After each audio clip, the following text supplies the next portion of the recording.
Hi, guys and girls. We're going to pick up our Chapter 8 notes here with Section 3, Beyond the Mississippi, the Louisiana Purchase and the Expedition of Lewis and Clark.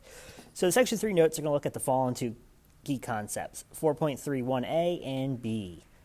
Following the Louisiana Purchase, the United States government sought to influence and control over North America and the Western Hemisphere through a variety of means, including exploration, military actions, American Indian removal, and diplomatic efforts such as the Monroe Doctrine.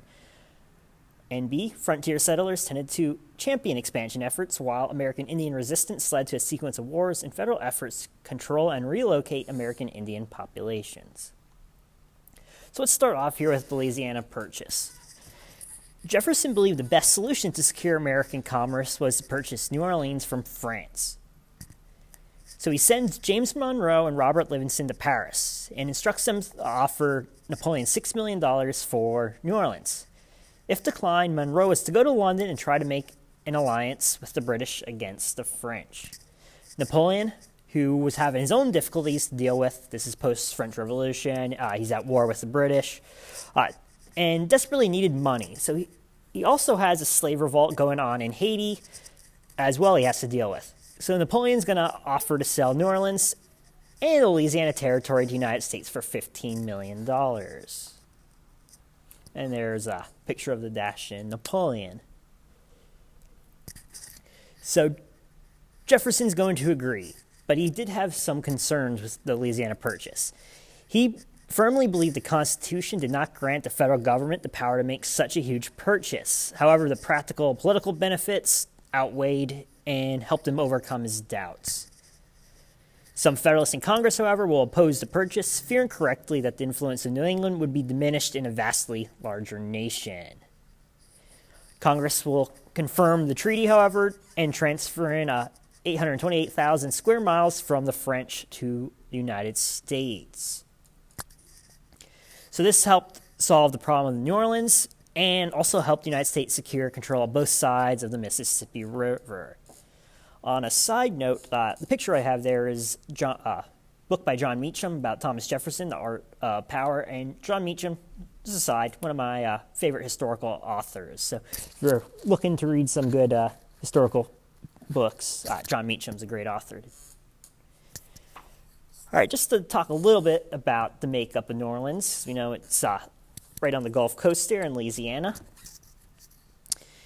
Many of the inhabitants of New Orleans spoke French or Spanish, but now they're going to live in a country where business was conducted in English, where English was the predominant language spoken. Also a note, New Orleans was a Catholic city. Now it's part of an overwhelming Protestant country. In New Orleans, slaves and free blacks could also gather to dance, play drums, and sing in their own languages. However, it was still under the watchful eyes of the whites, but that's still in stark contrast to many of the southern slave quarters where they did not have that type of freedom. Also of note in New Orleans was, and this again goes back to the early French colonies as well as indifference to the British, was considerable racial mix-in. Many black women became long-term partners to white men. All right, so let's move on to the Lewis and Clark expedition, starting with the purpose. So, upon purchasing the Louisiana Territory and getting all this new land, Jefferson's going to ask Congress to support a scientific expedition to study the people, lands, the animals, the plant species of the North American continent, to cross the Louisiana Territory, and he intended for them to continue on to the Pacific Ocean, and also chart the land, create maps. However, his real intent was he was more interested in a full report on the Spanish and French military power in those regions as well. He also was hoping that Lewis and Clark could make treaties with as many of the original inhabitants as possible. So let's talk about the preparation for the expedition. The expedition was to be led by Private Secretary Meriwether Lewis and Army Officer William Clark. So the Lewis and Clark and their Corps of Discovery prepared for the trip during the winter of 1803 and 1804 in St. Louis. The expedition will consist of teams of soldiers, civilian woodsmen, boatmen, interpreters, and Clark's slave York. And critical to the expedition success was the French trapper Toussaint Charbonneau and his Shoshone partner, Sacagawea, who most of you probably have heard of before. Outside of Lewis and Clark, probably the most famous member of the expedition. Sacagawea is going to serve as an essential guide, having the knowledge of the countryside to find food and translate with many of the tribes they meet on their journey. And right here we have a map of the Lewis and Clark expedition. Started out from Pittsburgh, but then in the winter of 1803, 1804, camped out in St. Louis and then left from there.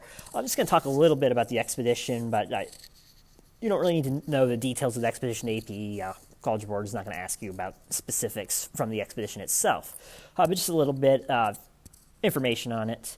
So that spring of 1804, Lewis and Clark expedition is going to leave Camp River Du Bois in Hartford, Illinois, and travel up the Missouri River into the heart of the Louisiana Territory. By the end of October, they reached the current U.S.-Canadian border in North Dakota, where they set up camp for the winter. There they traded goods and celebrated feasts with the Mandan Indians of the area. At the end of the winter, the expedition crossed the Rocky Mountains by September of 1805 and moved into the inexact western boundary of the Louisiana Territory into Oregon country.